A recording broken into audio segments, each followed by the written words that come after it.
देखो बहुत टाइप के कमेंट्स आते हैं, बहुत टाइप के क्वेश्चन पूछे जाते हैं मुझसे। तो एक क्वेश्चन उसमें से निकला है कि अगर मैं ज़्यादा मास्टरबेट कर लूँगा तो मेरे स्पर्म खत्म हो जाएंगे, ऐसा है या नहीं?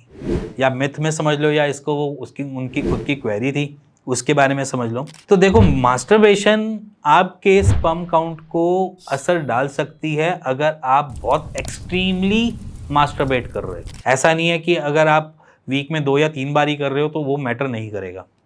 ठीक है, आप बहुत एग्रेसिव हो मास्टरबेशन में कि आपने दिन में 2 या 3 बार ही किया है, और वो आपके स्पर्म काउंट को कुछ ना कहीं हद तक आपको परेशान कर सकता है। वैसे आपको पूरी साइकिल समझाता हूं मैं इसी वीडियो में कि बेसिकली आपके स्पर्म बनते कितने दिन में। तो बेसिकली अगर मैं बात करूं तो 3 दिन में आपके न्यू स्पर्म बनते हैं। हमारी स्पर्मेटोजेनेसिस की साइकिल जो होती है हर 3 दिन को बार बार रोटेट करती रहती है। ठीक है, और वो हर तीसरे दिन आपको नए स्पर्म बना कर देती है। इसी वजह से जब हम टीन एज में होते हैं या फिर हम एक एडल्टहुड में बिल्कुल एंटर होने वाले होते हैं, या समझ लो कि हमारी एक जो टीन एज वाली एक उम्र होती है उसमें नाइटफॉल होने की शिकायत हो जाती है।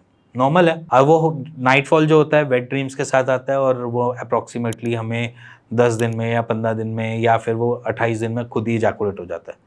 उसके पीछे हमें कुछ करना नहीं पड़ता। तो वो क्यों होता है, उसके पीछे भी रीज़न ये है क्योंकि उसको डेड स्पर्म काउंट को बाहर निकालना होता है, या डेड स्पर्म को बाहर निकालना पड़ता है। वो इसलिए भी निकालना पड़ता है क्योंकि उसके पीछे रीज़न है, जब वो नए बनेंगे तो उनको भी तो जगह चाहिए कहीं ना कहीं। ऑब्वियस ही बात है, अगर नए को नई जगह चाहिए तो पुराने को तो निकालना पड़ेगा ना। नहीं हो, वही सेम साइकिल जो होती है वो हमेशा चलती रहती है। इसीलिए अगर आप मास्टरबेट भी करते हो तो वो भी कोई इशू नहीं है अगर लिमिट में करते हो।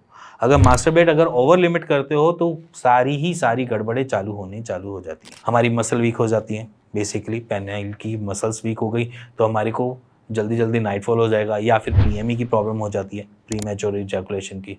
इसी के साथ साथ हमें दिक्कतें होती हैं कि स्पर्म जो होते हैं हमारे वो बेसिकली प्रोटीन के बने होते हैं, या जैसे मैं बोलूँ कि हमारे प्रोटीन के बने होते हैं। तो हम प्रोटीन को एक तरीके से बार बार लॉस कर रहे हैं, हम अपनी साइकिल को पूरा बनने ही नहीं दे रहे, उस साइकिल से पहले ही उसको इजैकुलेट कर देते हैं।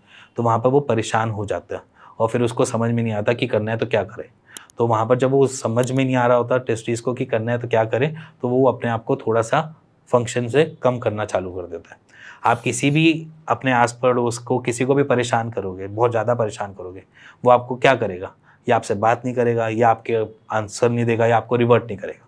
सिंपल यही होता है। वैसे हमारा शरीर है, अगर हम किसी से बहुत ज़्यादा काम करवाते हैं ना, वो एक हद पे जाकर दम तोड़ देता है, फिर कहता है जो करना कर ले भाई, मेरे को सुननी नहीं है बात।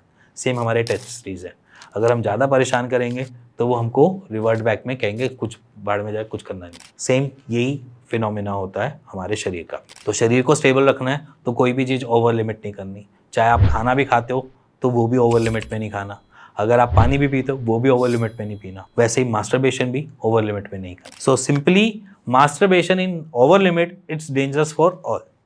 ठीक है, अगर आप लिमिट में करते हो तो वेल एंड गुड है, कोई इशू नहीं है, कोई परेशानी नहीं है। सो अगर मास्टरबेशन आपके साइकिल के हिसाब से अगर चल रहा है, 3 दिन में अगर हम इजैकुलेट कर रहे हो या 2.5 दिन में इजैकुलेट कर रहे हो तो कोई इशू नहीं आएगा। अगर आप उसको बार बार इजैकुलेट करते होगे तो वो परेशान करेगा, वो आपके स्पर्म काउंट को भी क्या पता थोड़ा सा कम कर सकता है।